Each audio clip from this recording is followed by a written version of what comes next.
محترم ناظرین، اگر آپ اپنی صحت اور گھر کی برکت کے لیے فکر مند ہیں تو آج کی یہ ویڈیو آپ کے لیے بے حد اہم ہے۔ ہم بات کریں گے بستر یا کرسی پر بیٹھ کر کھانے کے بارے میں، اور یہ جانیں گے کہ ایسا کرنے سے کون سی مشکلات اور پریشانیاں پیدا ہوتی ہیں۔ ساتھ ہی آپ کو رسول اکرم صلی اللہ علیہ وآلہ وسلم کی مبارک ارشادات اور جدید سائنس کے حقائق سے بھی آگاہ کریں گے، تاکہ آپ کو سمجھ آئے کہ اس عادت کے مطابق ہماری صحت اور زندگی پر کیا اثرات مرتب ہوتے ہیں۔ آج کل بہت سے لوگ شکایت کرتے ہیں کہ ان کے گھروں میں برکت نہیں رہتی، رزق تنگ ہو کر رہ گیا ہے یا کسی نے جادو کر دیا ہے۔ وہ مختلف وظائف اور تعویذ ڈھونڈتے ہیں لیکن مسئلہ جو کا تو رہتا ہے۔ یاد رکھیں، سب سے بڑا علاج اور سب سے مؤثر وظیفہ یہ ہے کہ ہم اپنے روزمرہ کے تمام کام نبی اکرم صلی اللہ علیہ وآلہ وسلم کی سنتوں کے مطابق کریں۔ جب ہم اپنے گھروں میں سنتوں کو اپناتے ہیں تو اللہ کی رحمت خود بخود ہمارے گھروں پر نازل ہوتی ہے اور مشکلات دور ہو جاتی ہیں۔ ہم آپ کو بتائیں گے کہ بستر یا کرسی پر بیٹھ کر کھانے سے نہ صرف رزق میں برکت کم ہو جاتی ہے، بلکہ اس سے صحت کو بھی کئی مسائل کا سامنا کرنا پڑتا ہے۔ اس لیے اس ویڈیو کو آخر تک ضرور دیکھیں اور اپنے عزیزوں کے ساتھ بھی شیئر کریں تاکہ وہ بھی ان قیمتی معلومات سے فائدہ اٹھا سکیں۔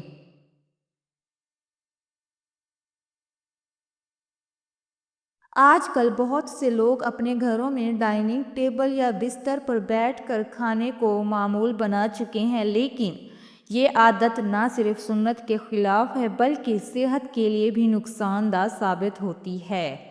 یاد رکھیں کہ اللہ کے محبوب نبی کریم صلی اللہ علیہ وآلہ وسلم ہمیشہ زمین پر دسترخوان بچھا کر اور اپنے اہل خانہ کے ساتھ بیٹھ کر کھانا تناول فرماتے تھے۔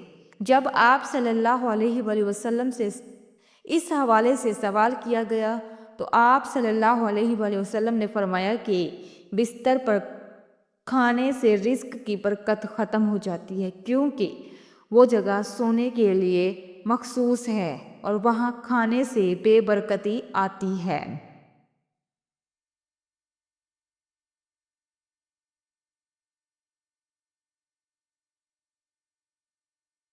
یہی نہیں، بعض لوگ بستر پر تکیے کا سہارا لے کر یا حتیٰ کہ لیٹ کر بھی کھاتے ہیں، جو صحت کے لیے اور بھی زیادہ نقصان دہ ہے۔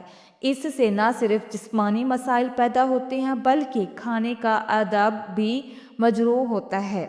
آج کل بہت سے لوگ موبائل کا استعمال کرتے ہوئے یا ٹی وی دیکھتے ہوئے کھانے کے عادی ہو گئے ہیں، جس سے نہ کھانے پر توجہ رہتی ہے اور نہ ہی اسے صحیح طرح چبایا جاتا ہے۔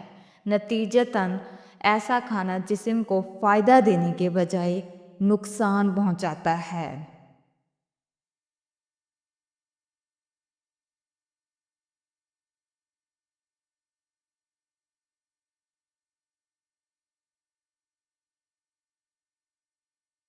لہٰذا ہمیں چاہیے کہ سنت کے مطابق زمین پر بیٹھ کر سکون سے کھانے کی عادت اپنائیں، تاکہ نہ صرف صحت بہتر ہو بلکہ رزق میں بھی برکت حاصل ہو۔ ترمذی شریف کی حدیث سے ثابت ہے کہ اللہ کے محبوب نبی کریم صلی اللہ علیہ وآلہ وسلم ہمیشہ زمین پر دسترخوان بچھا کر کھانا کھاتے تھے۔ آپ صلی اللہ علیہ وآلہ وسلم نے کبھی کسی اونچی جگہ یا چارپائی پر بیٹھ کر کھانے کو پسند نہیں فرمایا۔ اسی لیے ہمیں بھی چاہیے کہ کھانے کے وقت زمین پر دسترخوان بچھائیں اور اپنے گھر والوں کے ساتھ بیٹھ کر کھانا کھانے کی عادت اپنائیں۔ ایک مرتبہ ایک صحابی رضی اللہ تعالیٰ عنہ نے نبی کریم صلی اللہ علیہ وآلہ وسلم کی خدمت میں حاضر ہو کر عرض کیا، یا رسول اللہ صلی اللہ علیہ وآلہ وسلم، میرے گھر میں برکت ختم ہو گئی ہے اور روزی میں فراغی نہیں ہو رہی۔ نبی کریم صلی اللہ علیہ وآلہ وسلم نے دریافت فرمایا، کیا تمہارے گھر میں زمین پر بیٹھ کر کھانے کا رواج نہیں ہے؟ کیا تمہارے اہل خانہ الگ الگ کھانا کھاتے ہیں؟ صحابی نے جواب دیا، جی ہاں، ہم چارپائی پر بیٹھ کر کھاتے ہیں اور سب لوگ علیحدہ علیحدہ کھاتے ہیں۔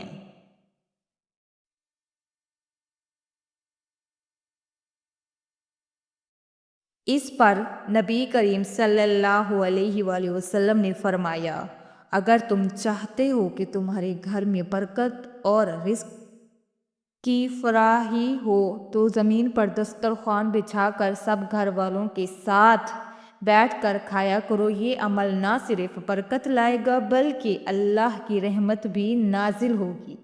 محترم ناظرین، اب ہم آپ کو بتائیں گے کہ اسلام میں کھانے کا صحیح اور سنت کے مطابق طریقہ کیا ہے۔ اللہ کے نبی صلی اللہ علیہ وآلہ وسلم کھانے سے پہلے اور بعد میں کن اصولوں کا خیال رکھتے تھے؟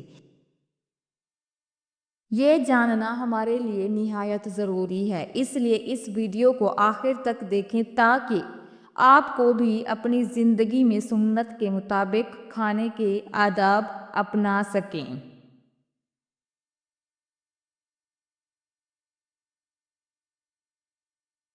محترم ناظرین، جب بھی آپ کھانے کا ارادہ کریں، سب سے پہلے اپنے دونوں ہاتھوں کو اچھی طرح دھونا ضروری ہے۔ صرف ایک ہاتھ یا انگلیاں دھونا کافی نہیں بلکہ دونوں ہاتھوں کو کوہنیوں تک دھونا چاہیے تاکہ سنت مکمل ہو۔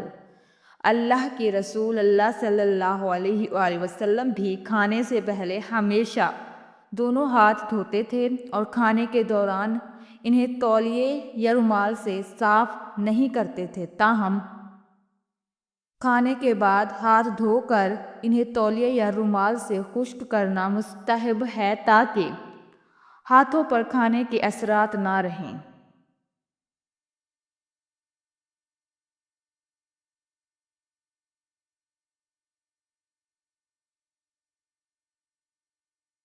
اس کے علاوہ کھانے سے پہلے بلند آواز میں بسم اللہ پڑھنا نہایت اہم ہے۔ ایسا کرنے سے نہ صرف آپ کو برکت حاصل ہوتی ہے بلکہ جو لوگ آپ کے ساتھ کھانے میں شریک ہیں، اگر وہ بسم اللہ پڑھنا بھول جائیں تو آپ کی آواز سن کر وہ بھی یاد دہانی کر لیں۔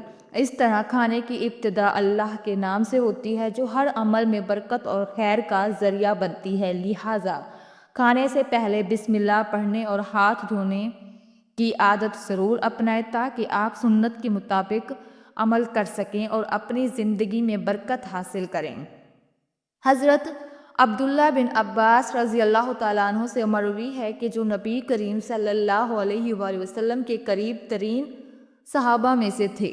حضرت ابن عباس رضی اللہ تعالیٰ عنہ نے فرمایا کہ ایک دن نبی کریم صلی اللہ علیہ وآلہ وسلم نے مجھے اپنے ساتھ کھانے کی دعوت دی۔ آپ صلی اللہ علیہ وآلہ وسلم نے مجھے خاص طور پر یہ نصیحت کی کہ یا غلام، جب تم کھاؤ تو کھانے سے پہلے بسم اللہ پڑھو اور جب کھانا مکمل ہو جائے تو الحمدللہ کہو، اس طرح تمہارے کھانے میں برکت ہوگی۔ حضرت ابن عباس رضی اللہ تعالیٰ عنہ بیان کرتے ہیں کہ اس دن کے بعد جب بھی میں کھاتا ہمیشہ پہلے بسم اللہ پڑھ کر کھاتا اور الحمدللہ کہہ کر ختم کرتا اور مجھے اس کے اثرات زندگی بھر محسوس ہوئے۔ اس واقعے سے ہمیں یہ سبق ملتا ہے کہ کھانے کے آداب کا اتباع کرنے سے نہ صرف کھانے میں برکت آتی ہے بلکہ روحانی سکون بھی حاصل ہوتا ہے۔ نبی کریم صلی اللہ علیہ وآلہ وسلم کی سنت پر عمل کرنے سے گھر میں خوشحالی، رزق میں برکت اور صحت میں بہتری آتی ہے۔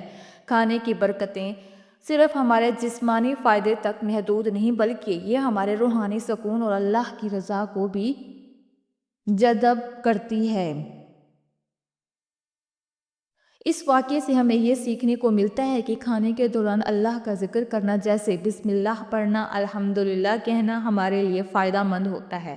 یہ نہ صرف ہمارے جسمانی فائدے کے لیے مفید ہے بلکہ ہماری روح کو بھی سکون پہنچاتا ہے اور ہمارے رزق میں برکت پیدا کرتا ہے۔ حدیث شریف میں آیا ہے کہ اگر کوئی شخص کھانا کھانے سے پہلے بسم اللہ پڑھنا بھول جائے تو جیسے یاد آئے یہ دعا پڑھ لے، بسم اللہ اولہ و آخرہ۔ یہ دعا کھانے میں برکت لاتی ہے اور شیطان کو دور رکھتی ہے۔ کھانے کے آداب میں ایک اہم بات یہ ہے کہ ہمیشہ دائیں ہاتھ سے کھائیں، کیونکہ اللہ کے رسول اللہ صلی اللہ علیہ وآلہ وسلم نے بائیں ہاتھ سے کھانے سے منع فرمایا ہے۔ بائیں ہاتھ کا استعمال شیطان کا طریقہ ہے، اس لیے اس سے اجتناب کریں۔ بیٹھنے کا درست طریقہ یہ ہے کہ بایاں پاؤں بچھا کر اور دایاں پاؤں کھڑا کر کے بیٹھیں۔ اگر کوئی شخص بیمار ہو یا جسمانی کمزوری کے باعث ایسے نہ بیٹھ سکے تو پلٹی مار کر بیٹھنے میں کوئی حرج نہیں۔ اگر کھانے کے دوران کوئی لقمہ دسترخوان پر گر جائے تو اسے فوراً اٹھا کر کھا لیں۔ لقمہ ضائع کرنا بے ادبی ہے اور اس سے رزق کی بے برکتی ہوتی ہے۔ یاد رکھیں کہ کھانے کو سونگھنا یا اس پر پھونک مارنا منع ہے، کیونکہ یہ عمل غیر مناسب اور صحت کے لیے بھی نقصان دہ ہو سکتا ہے۔ کھانے کے بعد ہاتھ دھونا ضروری ہے اور صابن کے استعمال میں کوئی ممانعت نہیں۔ کھانے کے اختتام پر دعا کرنا سنت ہے اور اس سے اللہ کی رحمت و برکت حاصل ہوتی ہے۔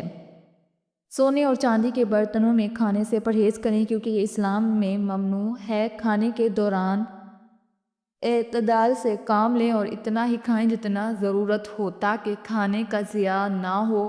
کھانے سے پہلے اور دوران میں تھوڑا سا پانی پینا صحت کے لیے مفید ہے، لیکن کھانے کے فوراً بعد پانی پینے سے گریز کریں۔ بہتر ہے کہ کھانے کے کم از کم 1 گھنٹے بعد پانی پئیں تاکہ ہاضمہ درست رہے اور صحت پر مثبت اثرات مرتب ہوں۔ یہ تمام آداب نہ صرف سنت کے مطابق ہیں بلکہ صحت کے لیے بھی مفید ہے اور ان پر عمل کرنے سے اللہ کی برکت اور رحمت حاصل ہوتی ہے۔ کھانے کے بعد پانی پینے کی عادت کو ترک کرنا ابتدا میں مشکل ضرور محسوس ہوگا، لیکن وقت کے ساتھ یہ عادت بدل سکتی ہے اور اس کے صحت پر مثبت اثرات مرتب ہوں گے۔ پانی کھانے کے فوراً بعد پینے سے ہاضمہ متاثر ہوتا ہے، کیونکہ کھانے کے کم از کم 1 گھنٹے بعد پانی پینا بہتر ہے۔ مزید یہ کہ آپ کسی کے ساتھ کھانا کھا رہے ہوں تو اس بات کا خاص خیال رکھیں کہ اپنے ساتھی کو کھانے کے دوران اکیلا چھوڑ کر نہ اٹھیں جب تک دوسرا شخص کھانا مکمل نہ کر لے۔ آپ کو بھی دسترخوان پر موجود رہنا چاہیے، کیونکہ یہ ادب اور لحاظ کا تقاضا ہے۔